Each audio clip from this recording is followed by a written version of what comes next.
Have you heard the old saying, you must love yourself before you can love anyone else? People often share that as the ultimate friendship and relationship advice, but they don't provide any guidance on how to love yourself.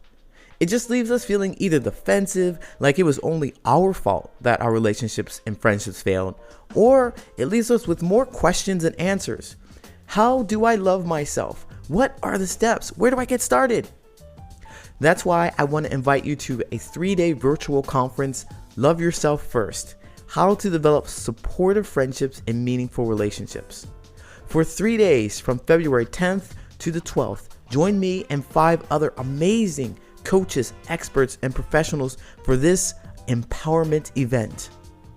At this virtual conference, you'll learn the secrets to loving yourself so that you can create lasting connections that will enrich your life. Tickets are on sale now. If you use my promo code PATTERNSSPECIAL on or before December 16th, you'll receive exclusive access to hidden special tickets. And these tickets are only available with my promo code. So get your tickets sooner rather than later. Also, because we know you'll want to share this love with a friend, if you buy 2 tickets in a single transaction, you'll receive a 50% discount on the second ticket.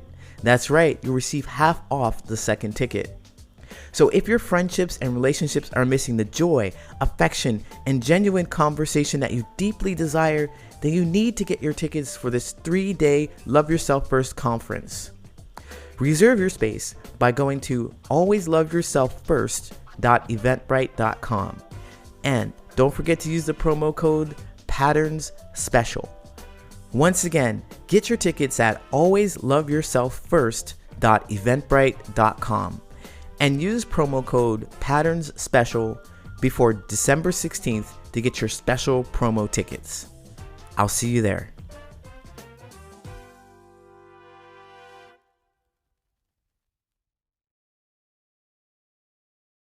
Hey, what's going on? My name is Coach Lee Hopkins. My pronouns are he, him, his, and you're listening to the Patterns of Possibility podcast. This is a podcast dedicated to helping you replace harmful patterns with new possibilities. In each episode, we'll explore topics that inspire you to be yourself, live your truth, and make lasting friendships. In this episode, I have an interview for you, and it has been an entire year since this interview has been recorded because the podcast was on hiatus. But that really doesn't matter because the information is still valuable today. Jon and I talk about the emotional eating that developed when he faced a terrible trauma in his late 20s. He talks about how he used emotional eating to cope with that incident and what he did, what steps he did to break out of that. I hope you enjoy. I have an interview for you, Coach Jon. Now, Coach Jon, I don't tell anyone else's story, so I'm going to allow him to speak for himself. Coach Jon, tell us who you are, what you do, and why you're here. Yeah, man. Thank you for having me. And it was really interesting that we connected because I was on another podcast and someone reached out and said, you have to talk to Lee. And I said, okay, tell me how to reach him.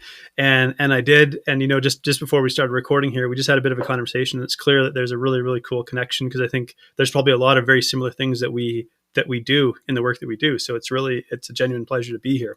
For sure, man. If you'd like, what I could do is I could share a little bit of a backstory because you haven't actually heard a lot of my backstory yet either, and say, here's how we got here because I think it might lay the groundwork for some really interesting discussion around behavior patterns and as you call it, patterns of possibility.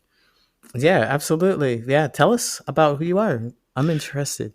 Yeah. So I say that I've had like a pretty varied background. I was a nanotechnology researcher at University of Victoria. So I studied chemistry and marketing psychology.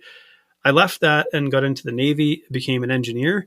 I've been a 4-time entrepreneur with 2 failed businesses, and I've also spent a number of years traveling. So I've been a globe-trotting English teacher as well. And, it was actually during my travels around the world that I went from being athletic to becoming morbidly obese. And it was really as a result of a trauma that I suffered over 10 years ago when I was living in South Africa. So that began, it's almost like this began my journey into adulthood, even though this happened to me when I was 29. Because maybe prior to that, life hadn't been particularly challenging for me. It had always been a kind of exciting and a fun adventure. But after going through trauma, man, everything shifted. So what I would say is prior to going through this experience, I would have thought anyone who was overweight or obese was like lazy or undisciplined. But when I went through an experience that absolutely rocked my world, both physically and metaphorically, I I had to wade into this world of like body image and weight loss, and how did I go from identifying as an athlete and someone who was in good shape to coming to terms with the fact that I'd become morbidly obese because I'd used food as a way to cope with my trauma. Mm-hmm.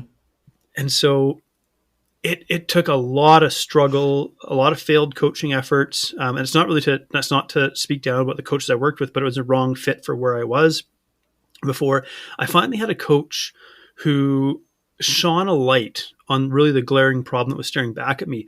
You see, I'd tried many, many different diets to sort of rectify my weight issue and my struggles. And he took a step back and said, your issue here really is your relationship to yourself, your relationship to your body. And, because of all of my failed attempts Mm-hmm. to lose weight, I'd actually really become quite angry and spiteful to my body, like somehow it had betrayed me. And it was like I was trying to punish it into submission. And so when he worked with me to kind of to heal my relationship with myself and kind of by extension food, it created this like seismic paradigm shift where I realized even as a man that I can treat myself with love and compassion, which is a very still probably sounds out of place in our masculine culture, but I could do that and lose weight and be healthy. It just created this huge shift for me. Well, yeah, definitely. It's always been pain, no gain. You have to really Yeah. punch it, really push it, and fears and tears and all that stuff. You have to really just make sure that it's you you are the master of your body, and you make it do what you want to do. That's what we've been told, and that's what we've been taught. But essentially, there's something else happening there that Yeah. has more of an influence that we don't notice. Yeah. I mean, it was super interesting because I thought I was trying to control my body. And Hmm. what was really missing here, I think, was this idea that uh, I'm kind of working in partnership with my body. So, I obviously believe there's something more to us, our essence of being. I would call it a soul that we have that makes us who we are, housed in a body, and you know, to try Hmm. and fight this home for who we are. It's the only, we joke this is the only meat machine that we have. We only get this once, and so we should really take care of it. And it was just, I think I was trapped in this myth that like men aren't allowed to feel emotions, that feeling emotions makes you weak, that the only sort of safe masculine emotion was anger. And so I'll tell you what the question was that really kind of rocked my world. He said, John, if you make a list of all the things you love and value, how far down that list do I go before I see your name? Wow. Yeah. Th- Wow. that I say that question changed my life. And it's so interesting to think that one question can do that. One well placed, well timed question changed my life because he rocked like my entire perspective on being a man and being masculine by asking that question. Yeah, I would say that in reference to that, the spirit and being in the house of the spirit, like having your meat suit right there, and it's Yeah. like all of a sudden your spirit is looking at yourself and thinking this, kind of looking at it at a different point of view, like, oh, what really is happening here? What is it? And you start to question everything about your body and what you're doing, and so, man, those questions are so powerful, well timed, well placed, and it's all about you not really. I think that maybe you came up with this conclusion. I don't know. This is a thought that I'm going towards. It's like you're not in control of your body, but you're in harmony with it, essentially. Yeah. Yeah. Yeah. That's it is to, because again, I think there was this idea we could look at how we were raised and say, like, that's it. We control our body. We make our body do it. But that's really like a very Mm-hmm. ego based approach to life. Yeah. And so then my ego was looking at how my body had become obese and going, you are less than, you're a failure, you're a loser, you're weak. And how can anyone ever flourish? Like I'm a recent dad. I've got a young son. He's 7 months old. Congratulations. Thank you. And I look at him and I go like this son is going to know masculine affection. he is going to know that I love him with all of my heart, and I will not withhold that from him. He will know what healthy masculine affection looks like. Uh, because, and Hmm. like my parents are wonderful. I love them. They did a wonderful job of raising me. But I can definitely see that there was some struggles, and really it'd be connected to their own upbringings, where Well, yeah, there was like absolutely. there was just a disconnect where like my grandfather was captured as a prisoner of war during World War II. He came back a damaged individual, really didn't know how to show love and affection to his sons. And my dad really worked hard to break that pattern, and much credit to him, you know. But it's still, it's like this, it takes more than one generation really to kind Oh, of break absolutely. through. Yeah. Yeah, absolutely. And then like, our parents, I think like right now we have like the sweet spot of our generation is where I'm an older millennial, so I'm like 38 years old. So I understand a couple of things. Like I know what it's like technology before all these computers and smartphones and stuff. I know how life was like before, and I can also Yeah. work with technology. That's one of the things about living in within that age group, but also we get a little bit of the emotional intelligence that comes there. We get space to breathe because our parents before us had to survive. They were in Yes. survival mode. They were work, work, work. The people before them, their grandparents, were in even more survival mode. They were like, we're having, most of them were like, well, we're going to have children so that we can have help to survive. Yeah. So the idea of having love and affection was making sure that you had food Yes. and you weren't kidnapped or you were part of this family that you were close to. I mean, that was the idea. And now we get a little bit of breathing room. We get a little bit of, all right, we have house. Now we have food. We can bring food into the house without a problem. Now let's really take care of that one thing that we thought we needed to neglect to survive. We really now know that our emotional health is more important. Is so much Yeah. more important than it used to be. We have an Yeah. opportunity to take care of it. Yeah. Yeah. And I think just the idea that we not only do we like are we healthier, but we like genuinely flourish. Like our physical health, the health of our body, as we are beginning to understand, is really closely connected to our emotional health. Yeah. Yeah. You take someone and make them lonely, and their health suffers. You take them away from human connection, their health suffers. But Hmm. so our emotional health and our physical health are very closely connected, and really there's an element of that even like kind of in the work that I do.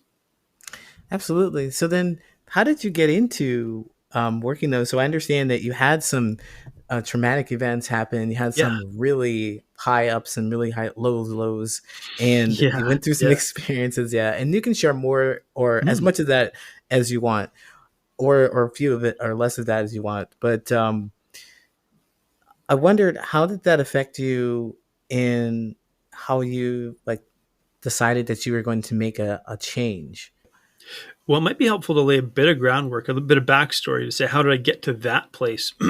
So the traumatic experience was I was nearly beaten to death by four men while living in South Africa. It was connected to my skin color. South Africa is a very troubled nation, has a troubled history, and it wasn't really about me, Jonathan. They didn't know me, but it was connected to. I say that I was a representation of something they felt had historically oppressed them, and so I say that because it helps me to understand why they did what they did, and almost to like not actually take it personally, because after going through trauma, like one of the things that sticks out in my head, one of the pictures I can still see, and it doesn't traumatize me anymore, but I remember one of these men. He had my shirt. I was wearing a collared golf shirt, and he had that in his hand, and him swinging this rock right towards my head and cracking me across the skull with it. And he had a smile on his face. And I remember, so that one stuck with me because it was here he was, like he had murderous intent, and he had a smile on his face. So that one I think really like I knew that there was bad people in the world and bad things happened, but this time I was confronted like face to face with it in the most brutal, uh, sort of primal way. Yeah. And Wow. yeah, I have to say right there, though, we can take a moment to take a breath. That was pretty heavy, and appreciate yeah, you sharing that. And I have to point out, though, that my immediate observation is that you wanted to take a moment to understand their point of view with it, even though you were on the opposite side of mm, everything. that it's not about you and you're not that important. Apparently, like I say that in a joking and loving way Right. for Yeah. sure, but people are Absolutely. motivated by they have their own motivations. Hmm. And I think that's just remarkable that took some work, I'm sure, to have that Yes. happen. It wasn't something that happened in the moment, like, oh, I get it, and not quite. No, no, no. In the moment, I was just trying to stay alive. I was trying to fight them off and stay alive. Of Um, course, but it's the idea of recognizing that it wasn't about you; it was a representation of something that yes. you just happened to look like for them. You were just a thing for them, and it wasn't about you being a bad person or anything like that. Yeah. And I really appreciate you pointing out that it's important to be able to see that person's point of view. Amazing. Yeah. And what I say is so because in the beginning after the incident, of course, there was a lot of anger and rage, Hmm. uh, a really strong desire for vengeance because it felt really unjust. Of course, I mean, I obviously took some offense to it. Why did you do this to Why? me? Yeah. Why would you ever take offense to that? Yeah.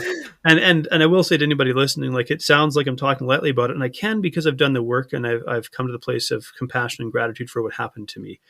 But I don't want anyone to misunderstand or think that somehow that I'm playing lightly with this because these are incredibly deep and heavy experiences to go through. But there came a point where I got tired of being angry. I just was tired of being angry. These thoughts of rage and vengeance and violence coming into my head. There's always a part of my brain that says this is not you. This is not who you are. And so it almost felt like these thoughts were very intrusive and they were unwanted visitors. But in the same token, like when you feel constantly under duress. So living in South Africa, everybody lives under duress, regardless of skin color. Actually, it's a very you can almost cut the tension with a knife. Like everyone's always a little bit on edge and looking around because there's a history of violence there.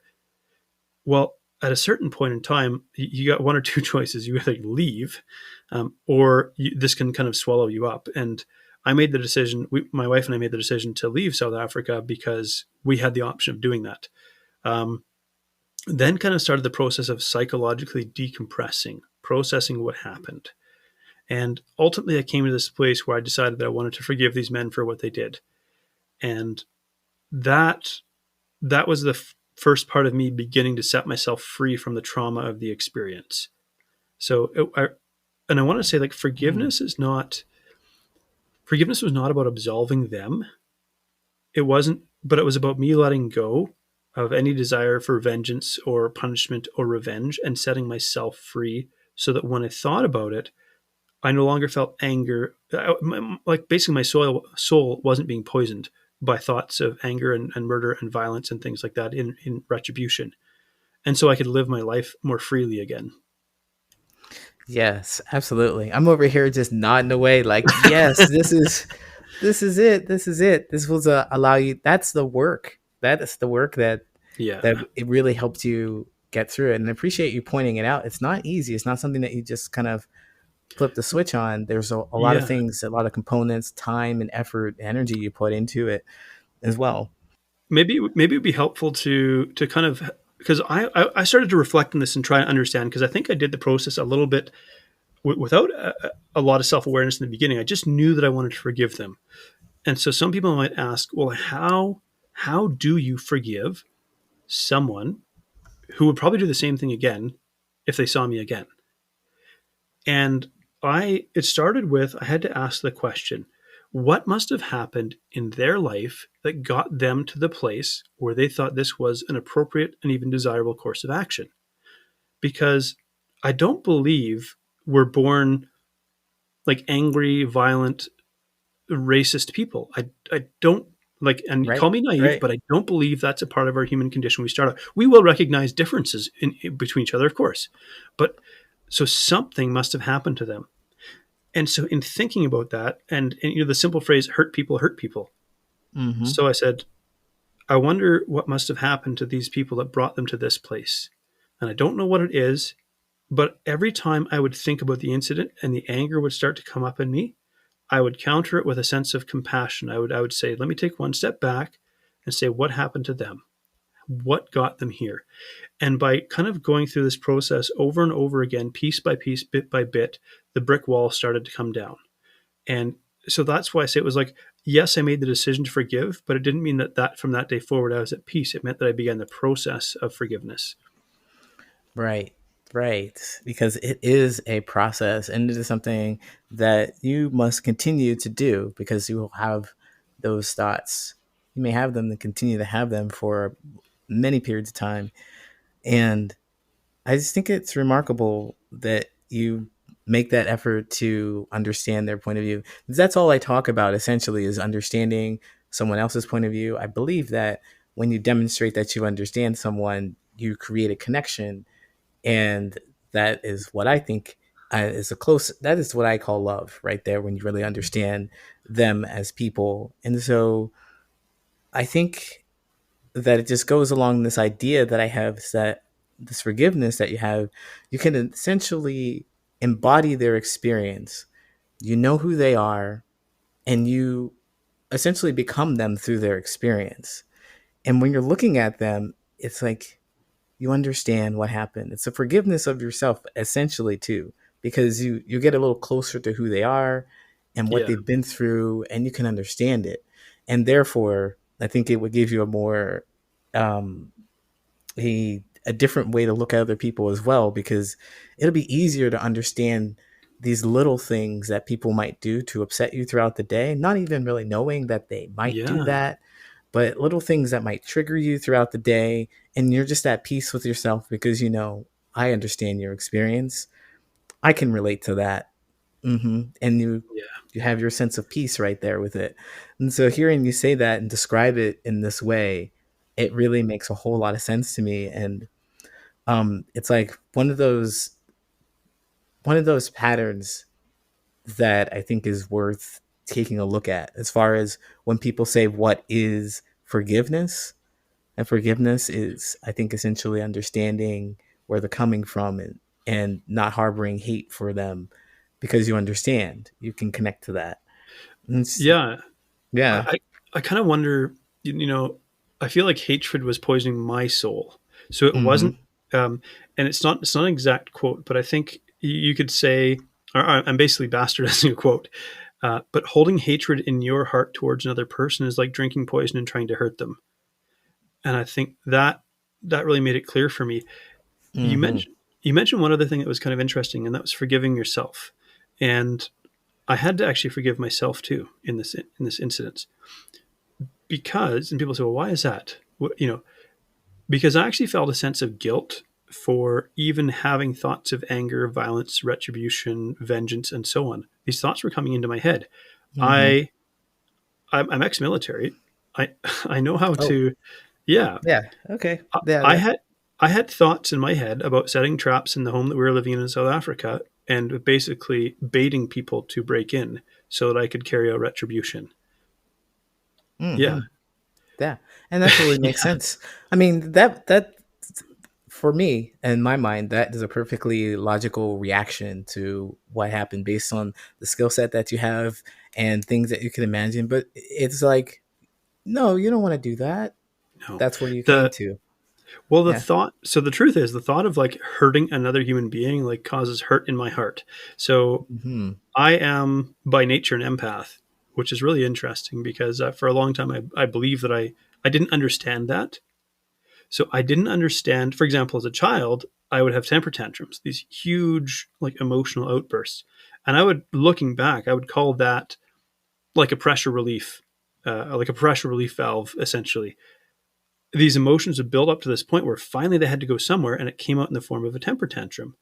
But I kind of learned to suppress those emotions because I suppose I would have learned that it wasn't socially acceptable, in society at large to have these kinds of outbursts.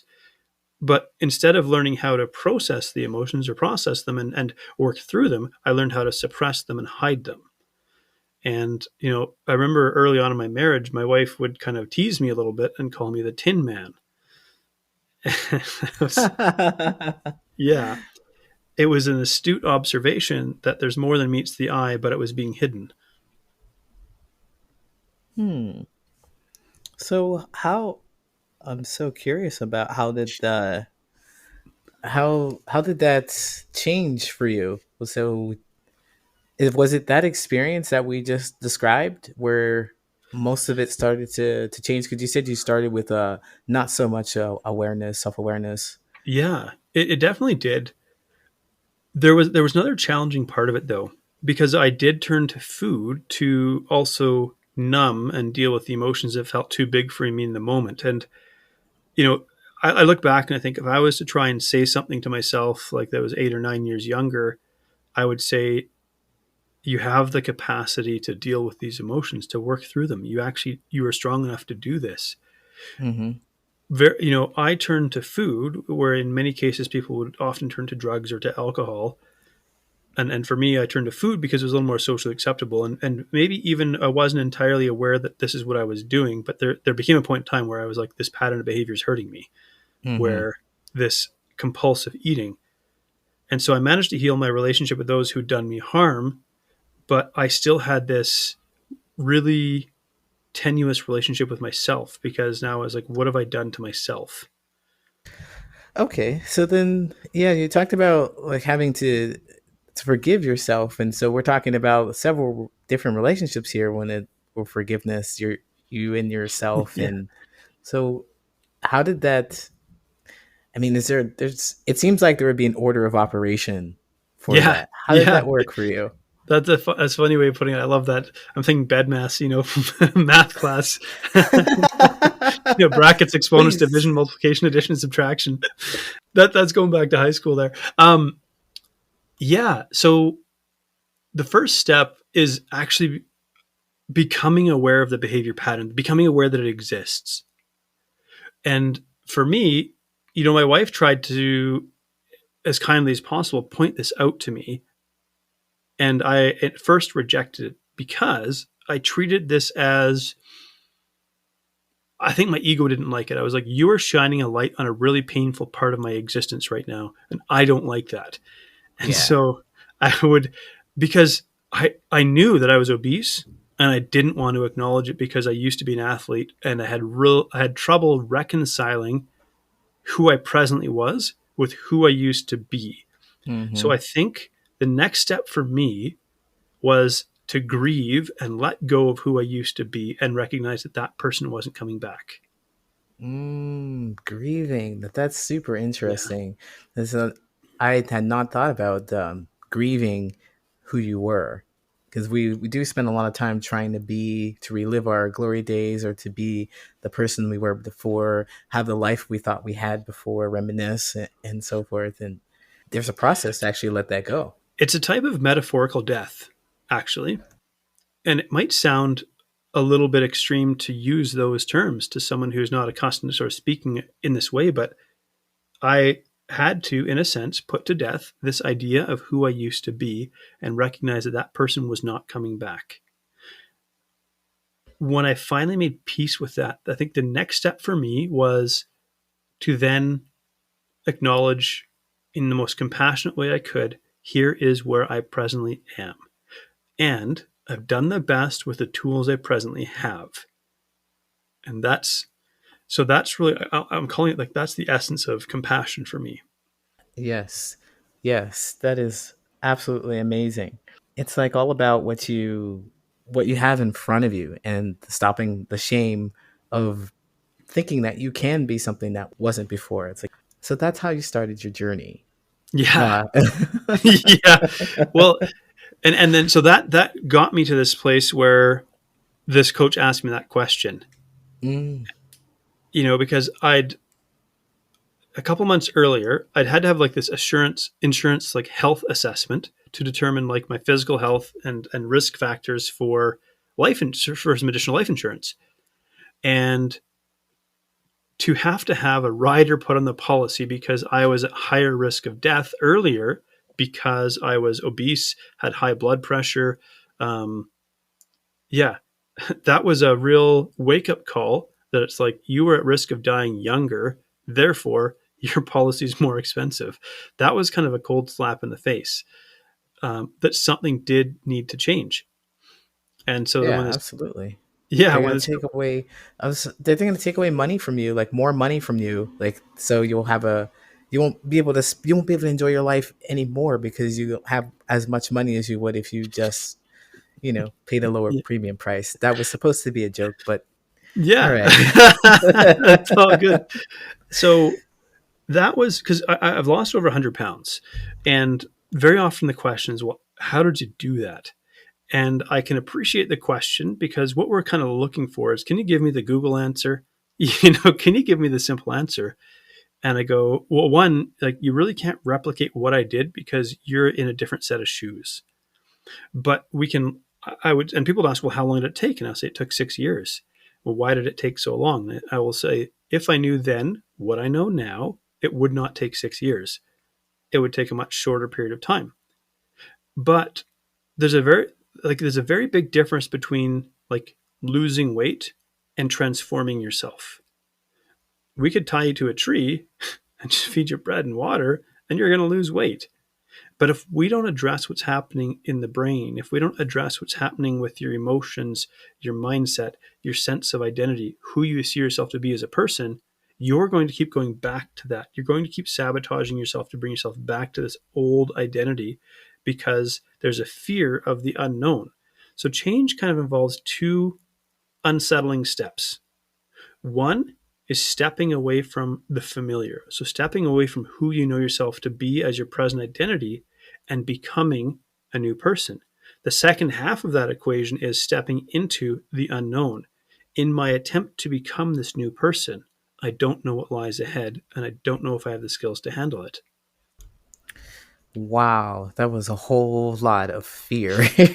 Like scary stuff. It's on the other side of it. But no, I mean, that's completely understood. I understand that completely. I mean, absolutely what you're saying is much deeper than what we've been able to see before.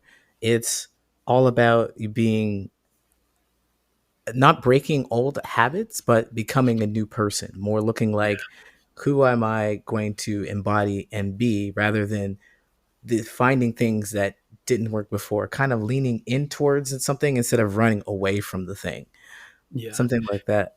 So, change is uncomfortable. We'll Mm-hmm. just acknowledge that. So we have this dynamic tension that we experience in life.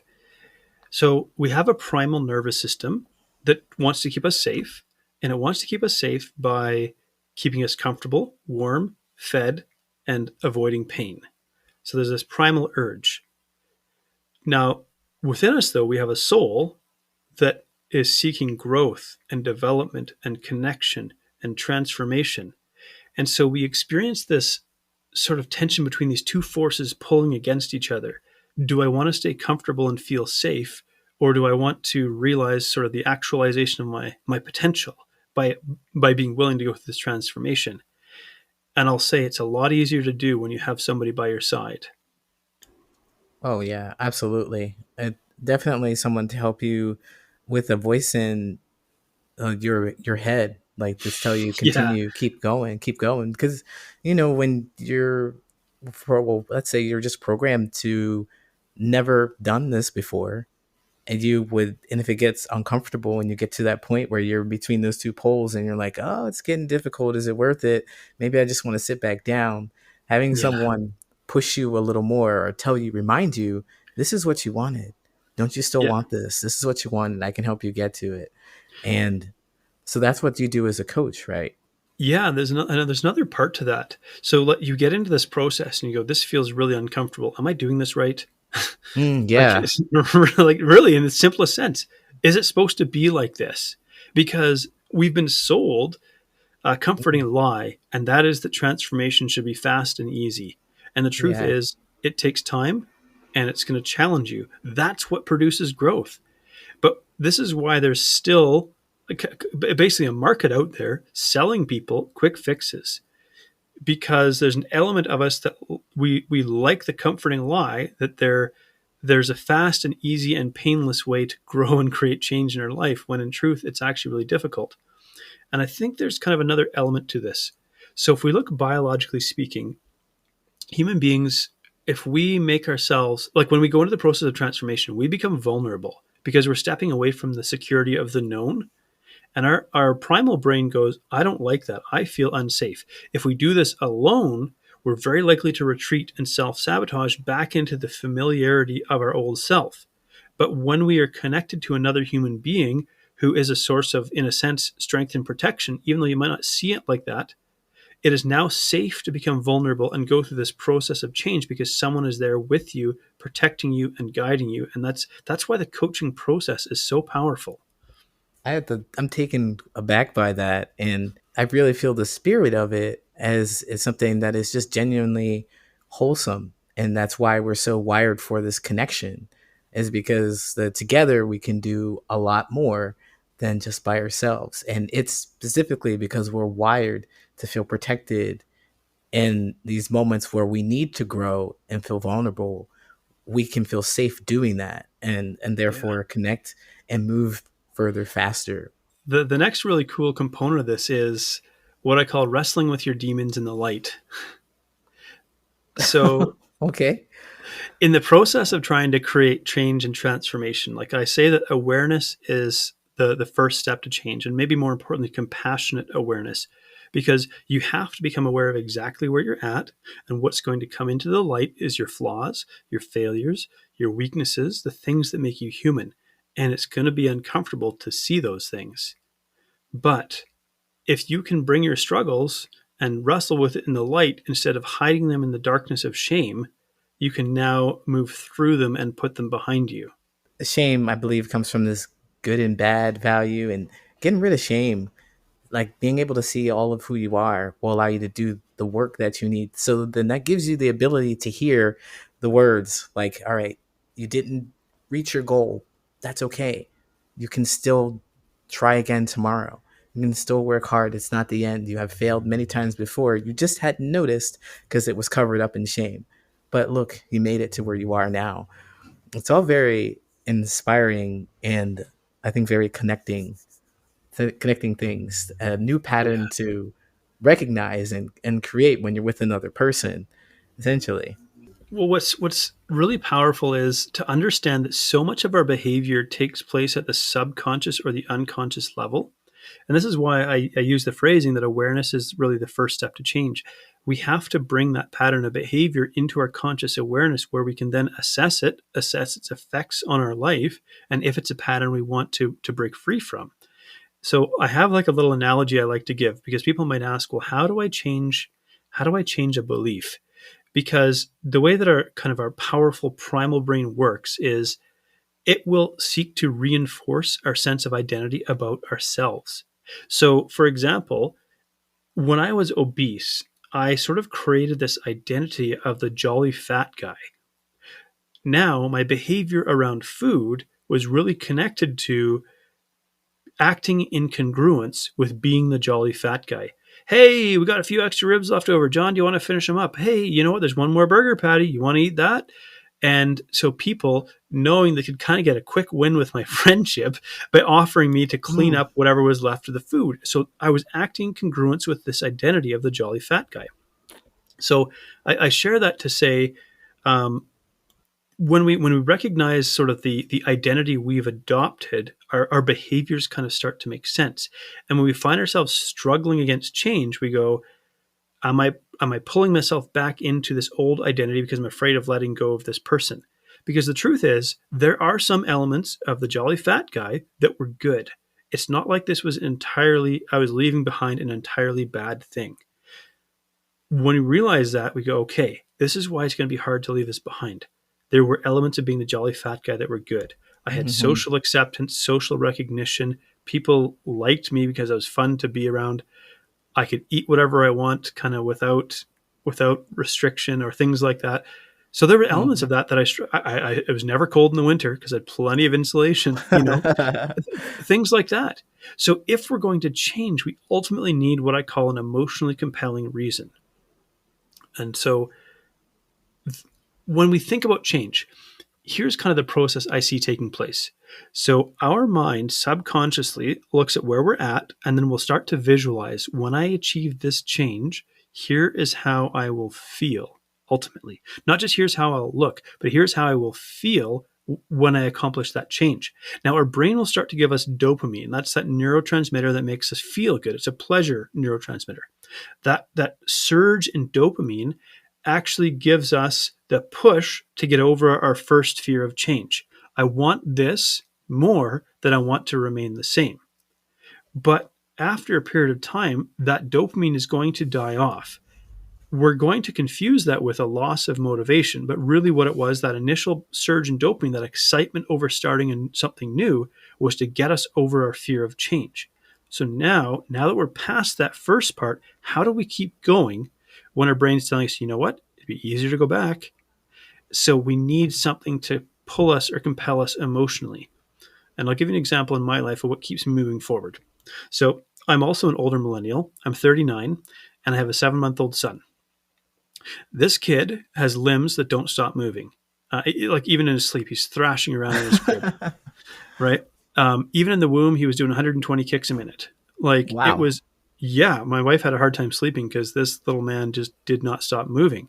So he's not a snuggler. I have to turn him out because if I don't, he's literally trying to twist his way out of my arms to look and see what's happening. So he's got a very active brain, very active limbs. Now, I'm 39 going on 40. This kid's going to turn 1 and then 2 and then 3. And you wait till he gets those legs under him, right? He is going to Hmm. be moving. And I do not want to be on the sideline watching him. I want to be physically active and present in his life.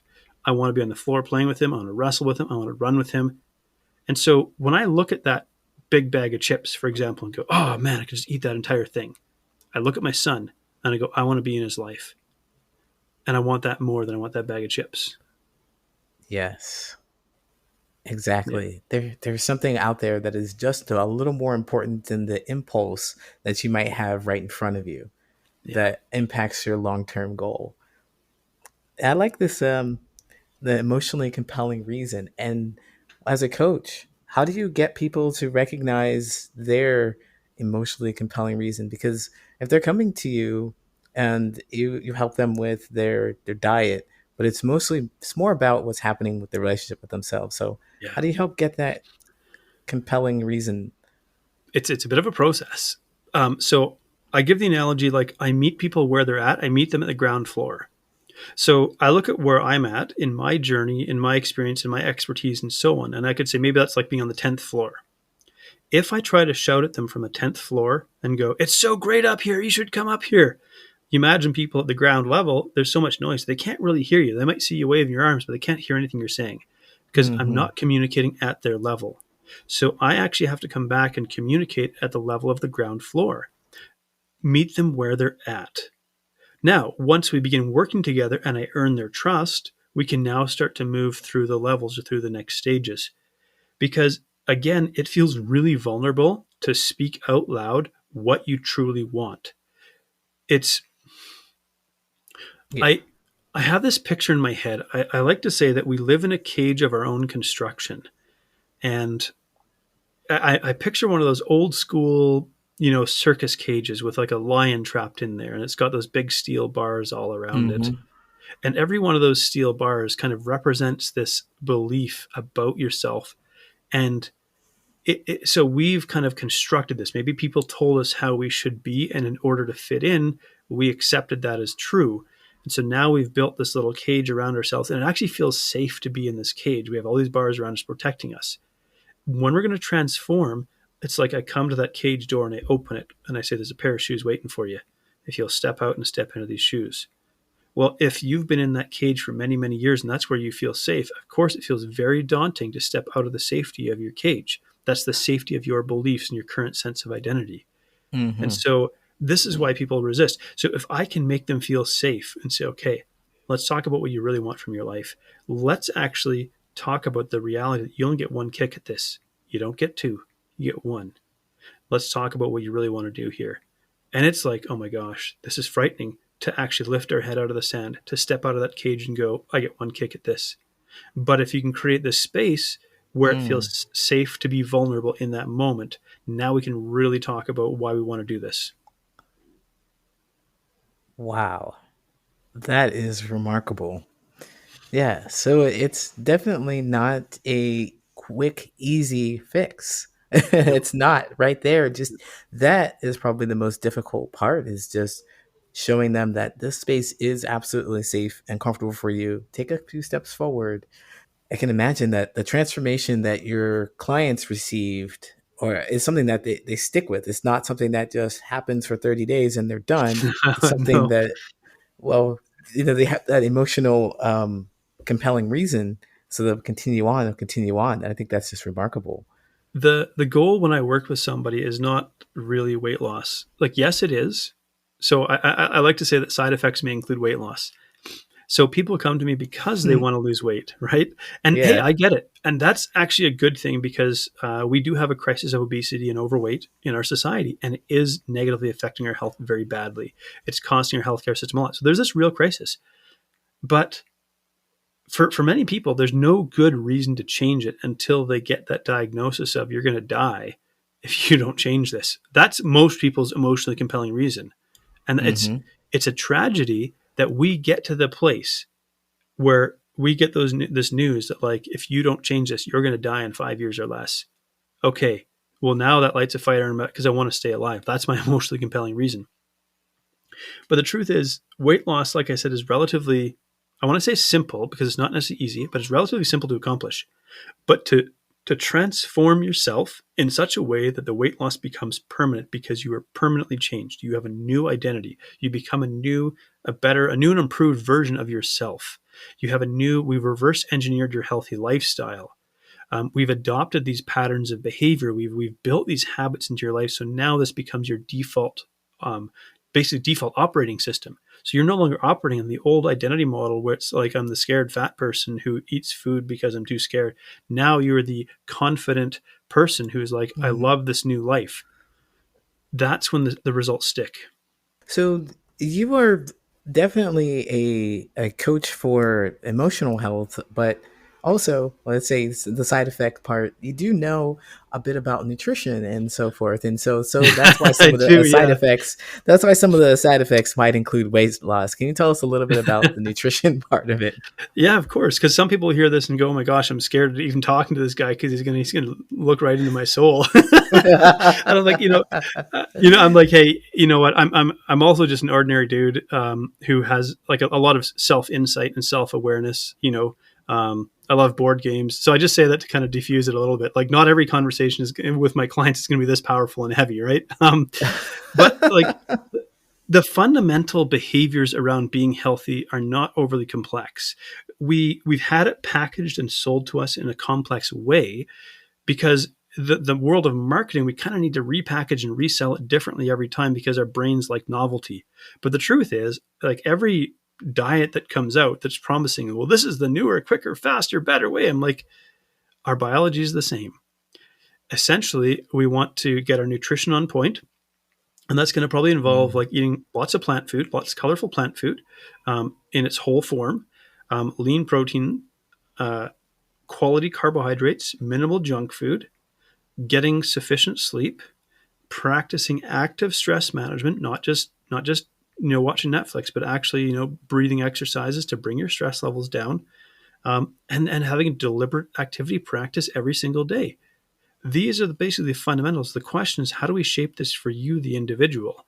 And that's part of the Mm. the learning process that we go through. Like, my program is called Lifestyle 180, and it's a 180-day program, but it also means like a complete shift in direction for your life. So what I'm going to do with somebody is we're going to start by making you aware of your behaviors around food, because we need a starting point, right? We may not necessarily start, let's dive into like the deepest desires of your soul. That might be a bit heavy when two people have just met each other, right? And so Yeah. it's like, okay, let's start with becoming more aware of your behaviors around food. Let's then start becoming aware of your triggers, what drives you to eat. So once you start to understand why you eat, then we can start to create that change around that. And then it's like, okay, well, let's incorporate a little bit of activity, deliberate activity into your life, something that feels doable and manageable. So I talk about this process of setting a CMG, or a can't miss goal. And that is a goal that is relatively simple, that even on a really difficult day, you can still hit that goal. Because ultimately, what we want to do is we want to pattern a behavior. So I could say it could be as simple as go for a 5 minute walk every day. And someone would go, 5 minute walk, that's not going to do anything. I'm like, every single day, if you take that 5 minute walk, What you were doing is you were building a pattern of deliberately and consciously doing an activity for your health every single day. You can always build on that pattern. That's the great part. Once Hmm. you've laid that foundation, you can build on that. Well, we do the same with various aspects of your life and your health. Now, the other thing is this: when somebody comes to work with me, this is not me, the guru, they, the dummy. That's not how this works. Hmm. This is, I'm going to empower you. This is a collaborative effort because you are the expert of your own life experience. I'm going to shine a light on some stuff that you didn't pay attention to before, but you are the expert of your life experience. So we're going to work together as a collaborative team of experts to get you to this goal. I need your input. I will not just give you rules to follow. I will start with a principle, and you will actively offer your input in shaping this to fit your life. We need Hmm. to do it this way because when we're done working together, if all you did was follow my rules, the moment I step out of your life, you collapse. But if I empower you and make you an active participant in this transformation where you are actively shaping it, now it's going to stick. And that's the goal. Wow. Yes, absolutely. Absolutely. Clearly, I'm passionate about this. Wow. Yes, absolutely. I mean, you are definitely an inspiration, and I'm sure a lot of people who have listened to this are going to be trying to follow you right now. So, can you tell us a little bit about where we can find you and how we can connect with you? Yeah, freedomnutritioncoach.com would be my website. So you can learn a little bit more about the nutrition coaching that I do. I do run I call it a live broadcast podcast called Wellness Unplugged. So a couple times a week, I stream on Facebook, LinkedIn, YouTube, Twitch, Twitter, a live podcast, and it's called Wellness Unplugged because it's like a between the before and after. I want to talk to people about their real stories about trying to create change. So I want to show people that change isn't always pretty. We didn't get to my metaphor of the tunnel of sewage, but maybe that'll be for the next conversation where I explain what transformation really looks like. But you can kind of start putting pieces together just from the title of it. Mm. Um, those are the things I would say. Like, I'm probably most active on Facebook. You could just send me a friend request. My handle is Canadian Nomad. So Canadian OMAD. That's where you'll find me. Just send me a friend request. I don't bite. That's where you'll probably catch the live streams. Free Nutrition Coaching on YouTube, Free Nutrition Coaching on LinkedIn. If you want to catch any of the live streams that I do, that's where you'll find them. Wow. Well, thank you so much for all that. I am really interested in learning more about your coaching, and I really relate to your practice because it's definitely all about recognizing those patterns and creating new behaviors, and how you've recognized some of yours, and you've seen how you can get some of the best results that you can emotionally and physically, and how everything's tied together that way. And I think it's a very important and powerful thing that you want to empower your clients with everything that you know, so that they can continue and they can grow and they can be well with themselves. It's not Yeah. about you No. retaining them, it's about No. you empowering them to be the best that they can possibly be, and perhaps lighting out someone else's world too. Yeah. I like to say I want referral business, not repeat business. Yeah, I love that. I love that. I want to do such a good job working with people. They can't help but tell other people about it. That's really what I want to do. Absolutely. You're well on your way. I'm sure. I'm sure. Well, thank you, John, so much. Thank you, Coach, for coming on, and we'll talk again soon. You bet. Take Thank you. care.